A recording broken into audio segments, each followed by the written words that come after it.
একটা মধ্যবিত্ত ঘরের ছেলে হয়ে জন্মানোটা আসলে ভাগ্যের ব্যাপার।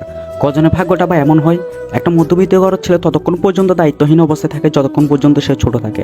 বড় হওয়ার সাথে সাথে তার দায়িত্বগুলোও বাড়তে থাকে। অনেকে তো আবার কলেজে যাওয়ার সৌভাগ্যটুকু হয় না, স্কুল গণ্ডি পার হতে না হতে কাজের জন্য বেরিয়ে পড়তে হয়। যেখানে বড় শিল্পপতি কিংবা ব্যবসায়ী ছেলে 28 থেকে 30 বছর বয়সে পরিবার দায়িত্ব নেয়, সেখানে একটা মধ্যবিত্ত ঘরের ছেলে মাত্র 18 থেকে 20 বছর বয়সে তার পরিবার দায়িত্ব নিয়ে নেয়। যেখানে অন্য ছেলেরা পড়াশোনা করতে ব্যস্ত, সেখানে মধ্যবিত্ত ঘরের ছেলেটি টাকা ইনকাম করতে ব্যস্ত। বন্ধুরা সবাই মিলে চাই দোকান আড্ডা দিতে ব্যস্ত, তখন সেই ছেলেটি বাড়তি টাকার জন্য ওভারটাইম করতে ব্যস্ত। দেখতে দেখতে বিয়ের বয়সও হয়ে যায় এবং তাকে বিয়ে করিয়ে দেওয়া হয়।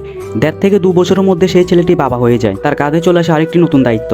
তখন সেই ছেলেটি কারো বাবা, কারো ছেলে, কারো ভাই, কারো কিংবা স্বামী হয়ে যায়। এখানে সেই ছেলেটি আগে অসুস্থ হলে বিশ্রাম নিত, এখন আর সেই ছেলেটি বিশ্রাম নেয় না। অসুস্থ শরীর নিয়েও চাকরিতে চলে যায়, কারণ তার দায়িত্ব আরেক ধাপ বৃদ্ধি পেয়েছে। দেখতে দেখতে বয়স হয়ে যায়, সবার স্বপ্নকে পূরণ করে, সবার অপূর্ণ থেকে পূর্ণতা দেয়। কখনো কেউ কি এটা ভেবেছে সেই ছেলেটি একসময় যুবক ছিল, তারও কিছু স্বপ্ন ছিল, তারও কিছু অপূর্ণতা ছিল, সেগুলো কি পূর্ণতা পেয়েছিল? সবার স্বপ্ন পূরণ করতে করতে কখন যে নিজের স্বপ্নগুলোকে মাটি চাপা দিয়ে দেয় সেই ছেলেটি নিজেও জানে না। এভাবে একটা মধ্যবিত্ত ঘরের ছেলে দায়িত্বের বন্ধনেই থেকে যায়।